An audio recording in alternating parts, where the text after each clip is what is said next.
All right, so we're recording. That means we are live. I'm going to take a quick attendance while the last few of us connect here. But the first part of our day on Tuesday, we're going to be focused on setting some SMART goals. Again, you may have already heard of these. If you have not, I'm happy to show you how they work with this little unit right here. And then we're going to set a few for this class, for your life outside of class, and then we'll move on from there. Optin, are you here? Okay, there you go. I'll record it. Honor. Is Kara here? No. No? Okay. He's not. B, are you here? No, she's still not here. Can you agree on that? Sweet. Sweet. All right. So this is a PowerPoint that I have borrowed from the Future Ready Toolkits, but it is a really important thing to be aware of, how to actually set goals, right? Because it sucks making a to-do list. Let me spit this out real quick. It sucks making a to-do list and never actually finishing it, never actually reaching a point where it becomes complete. So since we're live, your phone should be put away, please. But SMART goals are a way to, it's a little bit more work, but it does help you actually form a plan or have a plan that you could stick to whenever you're working towards whatever goal you have set, right? So this can be professional, this can be personal, this can be, I don't know what the word for sport or like activity based, right? Hobby based, it can be whatever. It's a really useful tool, this acronym of SMART, to think about your goals. Here's some learning objectives from the state for SMART goals. One of our things is to list the elements of a SMART goal, then to create a SMART goal, and then finally develop an action plan to actually achieve those goals. A lot of the same style of doing a lot of loading at the front, the same way we did with the spreadsheets, to make your life easier on the other end. If you do all the work now, it's less work you have to do later. Because procrastinating, you end up with too much work at the end. Let's do the opposite of procrastinating. Let's anti-crastinate. I'll make up a word real quick. Just thinking about something like that moving forward. All right, here's some quotes of the day. If you're interested, I haven't actually read these yet, but let's take a brief look. You can always pause the Zoom room later if you want to go into more detail. But we're going to press forward with SMART goals. So SMART is an acronym for specific, measurable, achievable, relevant, and time-bound. So we're going to break down each of these 5 pieces and understand how you can apply different aspects of the thing you're trying to do, whether that's like learn to drive or learn to cook better or finish a report or whatever, right? All of these are going to be really useful little pieces of data that you can take advantage of with your goal setting. Okay, specific is also known as simple, sensible, or significant, sticking with the S theme right here. Your goal needs specificity. You need to say exactly what you're trying to reach, and the SMART goal, the rest of it will help you get to that actual point, right? We've heard of the 5 W's before. We've heard of who, what, why, when, and where, or let's see, what is it? Who, why, what, where, and which, as compared to when, because when is in T for SMART goals. But the 5 W's for specific is what do you want to accomplish? Why is it important? Who is involved? Is it just you? Is it people you're working with? Is it a boss figure? Is it someone you are a boss of or a supervisor of? Where is it located? Is it at your job, right? Is it at your home? Is it on the court? What have you? And which resources or limits, that's another really important thing to consider, are involved in your in the goal that you're setting with specifics. So as an example, let's imagine you're currently a marketing executive, but you would like to become the head of marketing. The specifics on this goal, we're going to break it down, is that you want to gain the skills and experience necessary to become head of marketing within the organization so you can build your career and lead a successful team. Sure, that's provided to us. I know you guys know how to read. Give me an example of something that you guys are interested in learning. I can do mine while you guys think of them too. Specifics, I'll just talk real quick. Specifics in my case, I want to learn how to cook better, right? Teaching's a busy job. I don't get a lot of the time to eat as well as I would like to. So I wanted to work on becoming a better cook at home. Hi, welcome back. My specific goal would be Let's break it down here. Let's go back to the 5 W's. What do I want to accomplish? I want to eat better. I want to not feel like junk all the time. Why is this goal important? Because as you get old, I'm not that much older than you, but I am starting to fall apart as you do when you get old. It's important because I want to not fall apart early or as compared to later. I'm the only person involved. This is located in my home, and resources are limits. Time is a limit. Money is a resource that's necessary and can be a limit. Distance to the grocery store, distance to fresh food. Those are all things that I'm considering when I'm setting my specific goal. Now, to set my specific goal, because right now wanting to learn to cook better, pretty basic. Everybody can do that. How do you actually do that? How do you build into the specifics? I want to, let me go back to the what, or the which resources. I want more vegetables. I want more fiber, more nutrients. Those are all my which resources. And what do I want to accomplish? I want to use those resources to create more fulfilling, more sustaining, and more satisfying meals for myself. Take a little bit better care of my own sort of situation here. We'll just stick with my example of learning to cook better through the SMART goals. You can be thinking about your own goals and destinations. Maybe not destinations, but like end goals that you're trying to reach. But we're going to stick with learning to cook better for myself. Okay, measurable. This is how are you going to keep track that your goal is actually happening. The budget spreadsheets fit a lot into this M category because it is really easy to see where your money's going and how it happens. That's your measurable aspect. Some questions you should be addressing with a measurable goal is how much, how many, and how will you know when it is accomplished?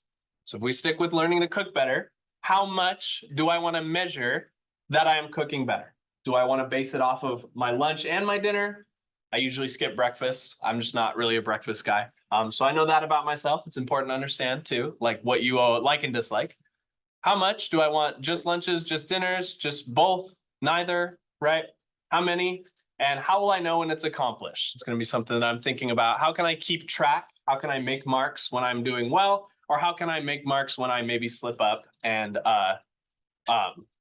eat poorly, right? Instead of as compared to cooking, right? Measurable, we got an example. In my case with cooking better, it would be eating out less. It's kind of the opposite of measuring when I cook well. It's instead measuring when I don't eat out. That's the difference between my measurable examples.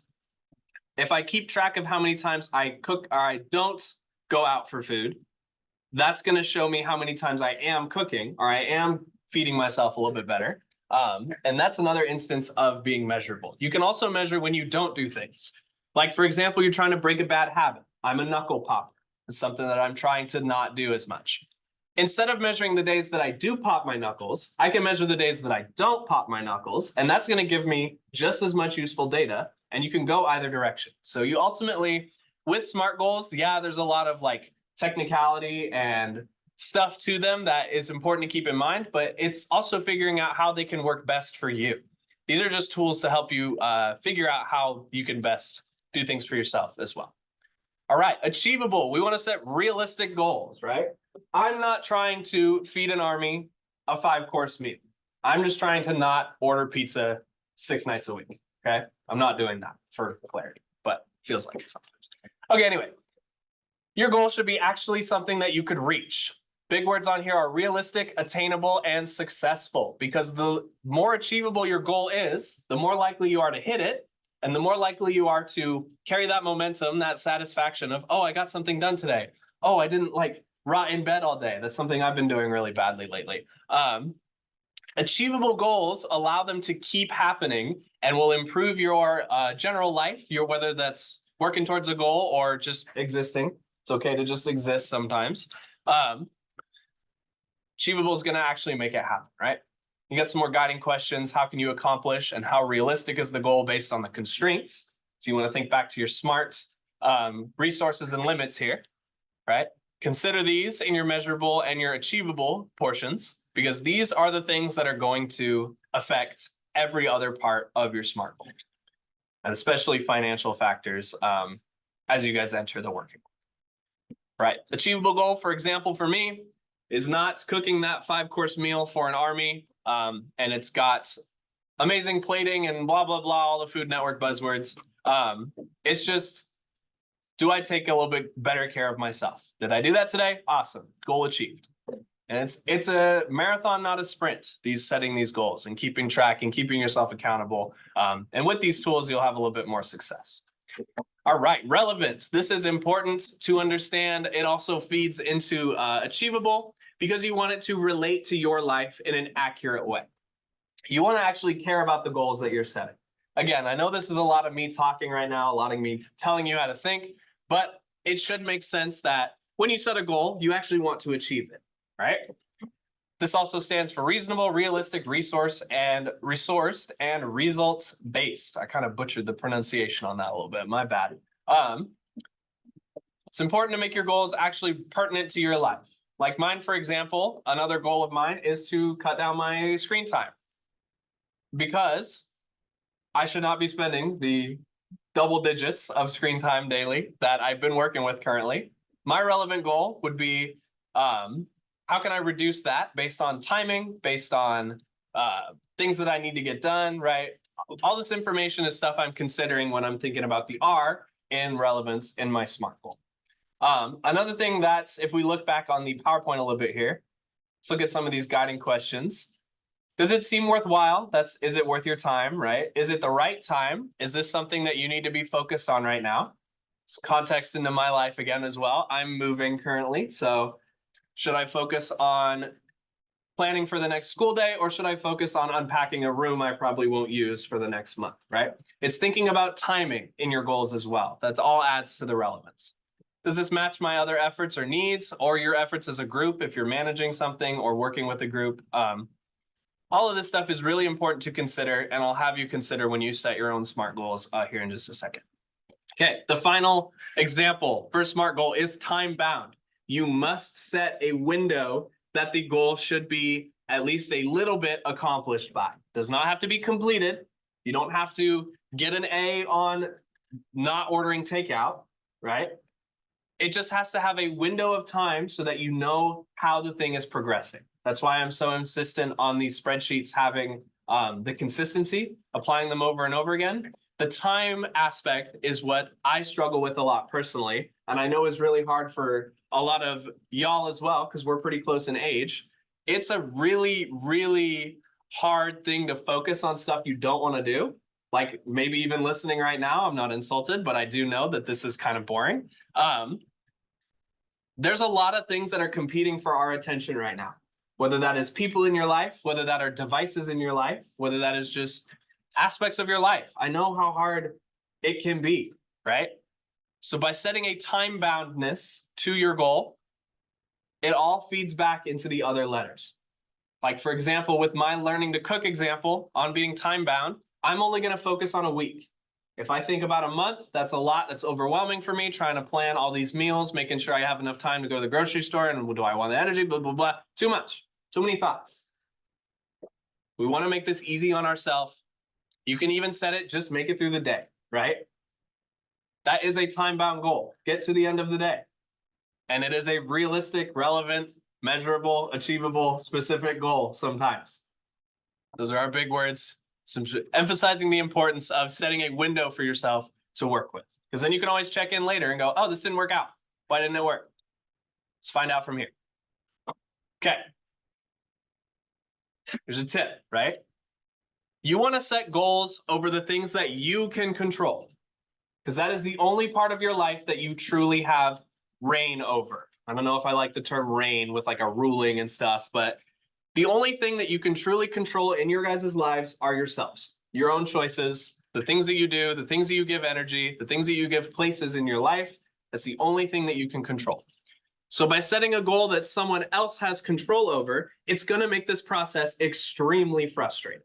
Because then you're trying to work with the other person, you're trying to work with the other energies that are kind of flowing, right? It's a lot harder. So only set a goal that you have control over. I am responsible for my food and my cat's food, but my food. No one else is going to buy food for me, okay? That's why this goal is only something that I have the control over. There's a progression. If you want to take a picture or some notes, I'll make this PowerPoint available for you guys later in the agenda, so you can reference this later if you ever want to. But here's a breakdown of how someone wrote the SMART goal for the example of the managing development team in the startup tech company. And there's all the answers here. This is what you guys are going to be doing with your goals. But if you need an example, here's how this person decided to break down SMART. And here's another example that you can also look at. This one's a little bit simpler, which is totally fine, or totally fine as well. This person wants to become a math teacher, high school math teacher. These things that measure how much are you trying to, or how much of your job applications are getting accepted? How many interviews are you having, right? It's specific, it's achievable. You have the appropriate degree, you're studying the right thing, right? It's relevance. They are going to school for education. It would make sense that they would go into the education force after that. And then the time setter, or the goal, has a deadline to achieve within 3 months after graduation, if you want to actually start using your degree. And there's a third and final example you can read later. Okay, so we're going to write one SMART goal to work towards for just this month. In fact, that might even be a little too wide. We're going to actually start with just this week. It's still early enough in the week where you can set a SMART goal for the week. Okay, ignore this due Wednesday because this is someone else's PowerPoint. All right, so what I want you guys to do now is create a SMART goal of your own. I will write the SMART goal steps real quick. I'll put them on a notepad so they're for reference later on too. Give me just a second here. Do a little bit of setup. I usually don't like lecturing. I apologize, but there are some things in this course that are a little bit lecture-y. I will try to make them more interesting. But sometimes we got to do what we got to do, right? I hope all of these words are spelled right. And then T for time-based.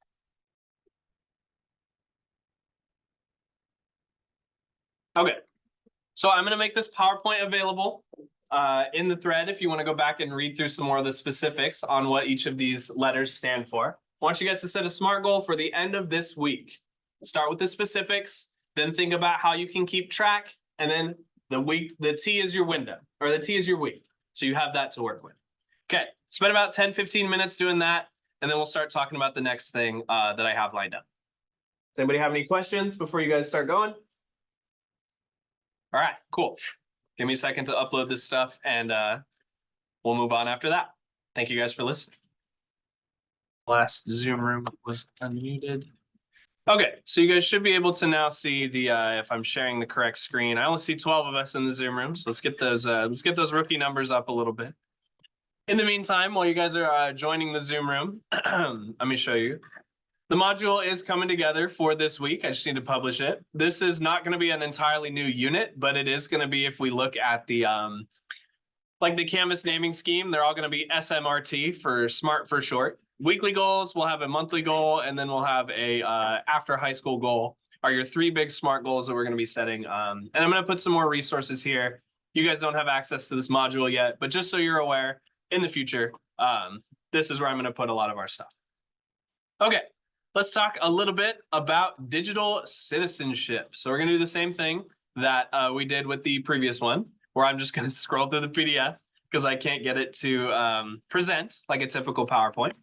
We are live, so your phones need to be put away. The Zoom room is recording. It can hear your thoughts, so keep them to yourself. Hi, welcome in. Let me update attendance real quick. We're in the Zoom room talking about digital citizenship, if you want to jump in. Thank you. All right. Okay.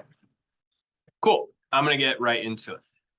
Sticking with kind of our theme of focus and productivity, I know we're straying away a little bit from finances like I had originally planned, but the budgeting spreadsheet serves more as a productivity tool than it does necessarily a financial tool, even though it is literally about financing. And my mic goes off, so I apologize for that.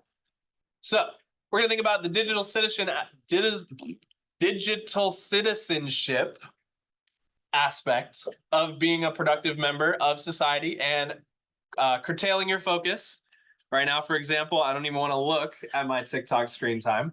So this digital citizenship will just prep you for the life on the internet that we live here, right? Digital citizenship. This is also a PowerPoint from that toolkit provided from the Future Ready team, other Future Ready teachers. Let's go over the learning objectives for this portion of this lesson. We're going to explain the importance of digital citizenship, which is just, obvious because we got to think about these things. We're going to describe the various elements that make up what you are as a digital citizen, and then you're going to develop some personal guidelines for being a responsible internet user, a responsible digital participant in our modern world. Here's our quote of the day, also one that I have not provided. You want to tweet others the way they would like to be tweeted, right? Okay, so what do you think about when you hear the term digital citizenship? We don't have a mentee, but let's just give me some examples of what you hear or what you think when you hear me say digital citizenship.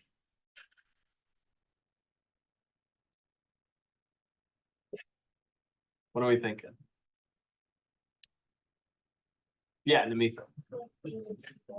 Yeah, being good to people online, definitely. What else in that range, in that being good to people online? Do you guys, what's popping up in your heads right now? First thoughts, Jillian. Yeah. No cyberbullying's a big one. It's an important part of being a citizen is not bullying people, right? What else are we thinking? Let's hear one more. Yeah, Elias. It's like having an account on any digital. Yeah, just if you have an account, you should know how to use it. Exactly. Okay, so before we start, we're going to think about a couple quick questions, which are impossible to see on the projector, I'm realizing. So the Zoom rooms are important. Welcome back. You're gonna think about what online platforms you use to post your thoughts. This includes social media and Canvas and email and Canvas comments and stuff like that. It's all places where you have a profile picture, an account, and you're interacting with other people on the internet. Does not necessarily have to be in a social sense, right? Like I don't consider Outlook social media, but it is something that I need to approach the same way that I would social media. Outlook being email or Gmail or whatever else I'm using for work. It's something that I need to approach with awareness, with digital citizenship awareness. We've all heard plenty about the dangers of going online. I'm not going to be an after school special about it, but it is still things to consider. If a site feels weird, don't go to it, right? We humans as people, we kept our gut feelings for a reason. You should trust those. And if the site feels kind of iffy, find a different one, right? And we know the benefits of the internet as participating in it all of our lives. So those are pretty much just aspects of our everyday, right? All right, let's see if this video works. Don't think it does. So let's move on to the next thing. Okay, let's imagine. Hey, yeah, I'm good. Was this open or closed? Oh, that wasn't me. Must have been upstairs. Okay, anyway.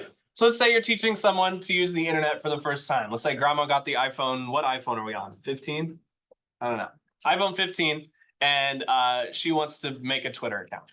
What are 3 to 4 tips or warnings that you would give grandma just starting on the internet? Okay? Just think of them, just kind of keep them in your head. I'm not going to call on you randomly. But when you're thinking about being a digital citizen, you want to approach it from a perspective of someone who's never used the internet before. How would you interact with them? How would you protect them? Let's think about grandma going on Twitter. What's the, there's a lot of bad things that grandma could discover. How can you prepare her for that world? And that's what digital citizenship is really what I want you guys to be kind of thinking about and considering. There are 9 P's. I do not expect you to memorize all of these P's of digital citizenship, because a lot of them are things that are just generally covered with being aware of your place in the world. In the general citizenship sense, a lot of the same things apply to the digital world. We're going to start with passwords.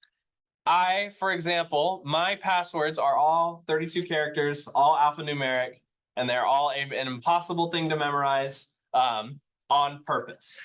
You don't have to have that level of security like I do. Again, remember, I'm kind of paranoid with all of my digital files. But I used to do this. I used to have one password for everything. You want to kind of start to navigate away from that. They don't have to be wildly different from one another, but you should have a little bit of variation so that if someone gets into your Canvas account, they don't also get into your bank account and your, I don't know, what other important accounts are there? Your social media, your phone plan to send message. I don't know. I'm just thinking from, anyway. How do you manage your passwords is something else you want to consider. I reset mine, my work one. They make us reset it every 120 days, I believe. 120, 180 days. I reset my personal passwords like maybe twice a year if it's a good year. If not, I pretty much will just set one at the start of the year and just change it each New Year's Day. Okay, I'll show you some tools to create a secure password and how to keep track of them, because creating them is fine. The computer will do that work for us. Remembering them is the hard part. We're going to go into that later on.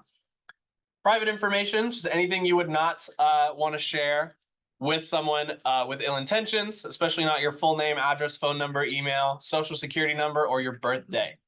Something that you want to keep in mind, if you get a phone call and someone asks for your name or asks if they're asked for you, let's say, hello, is this Mr. Blakeney?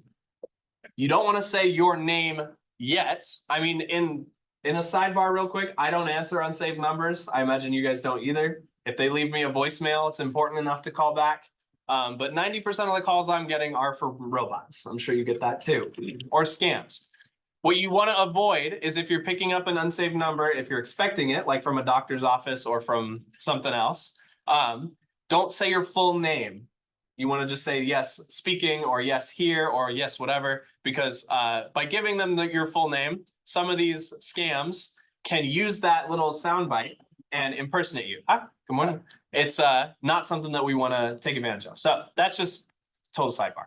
Anyway, personal information, anything that you would not share with a stranger, obviously you should not share online. Places are never going to ask for your password or for your codes, the 6-digit codes, the 2-factor stuff. No one with good intentions is ever going to ask for that information. So it's just something to keep in mind. Protect yourself so that you don't have to deal with the fallout of it later on. Okay. Photographs. There's some legal things if we think about citizenship in the physical world. If you're in a public place, legally you cannot be protected by things like witness protection, and it is not illegal for people to take your photograph. This is the only reason I bring it up is because I want you guys to be aware of the things that you post. I'm sure you've heard this from a million adults in your life at this point. I'll be another one. The internet is forever. Even if it's deleted, it's logged somewhere. The traffic had to move through some computer that made a little note, and that information is always out there. So you just, something that you aren't okay with being permanently out, maybe don't send. Snapchat is especially bad at this because it feels like it's, going away. It's all stored somewhere, even the ones that are disappearing. Okay, so just keep that in mind. Property, right? This is talking about piracy and using things effectively and legally. You just want to make sure that if you're using something for to make money off of it, you want to do different types of licensing. There's some resources I can show you, but basically just means don't steal. Same way you would not steal from a store. You don't want to steal from the internet as much as possible. Permission, same thing. You want to ask for the correct permission. I find this a lot when I'm making tattoo appointments. You have to be very careful that the artist is okay with their work being tattooed by another person. Sometimes they'll have other sites like photography sites or business sites like freelance type of stuff. They will, you can pay for permission to use their whatever. Just get permission if you feel like you should. A lot of this is based off of feeling, It's not a hard way to know exactly when to do something every time. So it's just kind of based on what you feel.